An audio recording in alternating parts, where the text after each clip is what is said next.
ağarsan ay. Qəşəng. Müştəri gəlir, gör nə ha. deyir. Müştəri gəlir, satmışam bunu. Satmışam deyəndə o şey ola bilsin beh yox, elə promo form. Əla. Sən mənim canım, bir dənə bunu təkrar çəkirəm. Şüşəsini zadınla təmiz. Feruz, necəsən, nə var, nə var? Feruz, deyirsən təmiz maşın, da var. Peyfinə kimi vurmuşam ha. Sür özü cızılıb eləmir. Görürəm, qəşəng. Elə bəlkə gedək buradan birbaşa aformut eləyəm maşını. Bir dəqiqə. Super maşında götürsən peşman olmazsın. Doğrudan. Məbəd.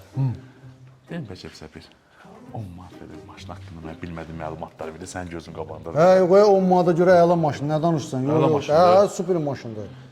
Nə demək? Məbəd. 15 manat verim, nə var hamısı. Hə, yox, 15, Aramızda yox, biz, qalacaq. hə, yox, biz səndən gözəl maşındır. Sür get, Oradan sür desən. get, hə, sür Hə, get. məbəd. Şeylə də. Gələ 20 manat. Hə. Sən tanıyıram. İşte buna maşın deyirsən sən. Hə, buna maşın demək, hə, maşındır bu. Hə, bunun bir dənə çölü var, hə, çölü buradadır, içi bilmirsən hara gedib gəzib. Hə, içi vardır, hə, maşın itilik dökülür, yoxdur maşın.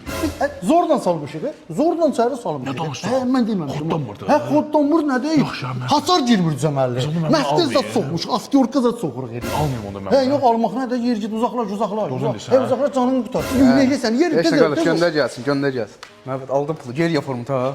O formdan da çıxdı getdi. Hara getdi ki bu?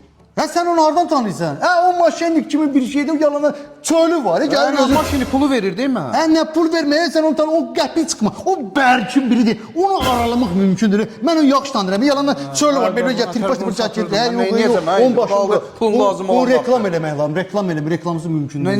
Nə eləmək Sən bir 20 lik ver mən başlayım da bu reklamla. Öldüm isə 20-lik verməkdə niyə gələ? Yox mən sənə endirim verərəm 50 lik ver. Heç nə olmaz. Qalan da özümdən qoyaram. Mən özüm reklama başlayıram. Heç də Maşın satmaq var. Bir də mütləq pul lazım. Bunun dərdi Gör nə alarsan sən. Yaxşı qadın, Burada narahat olma. gəl. Satırıq.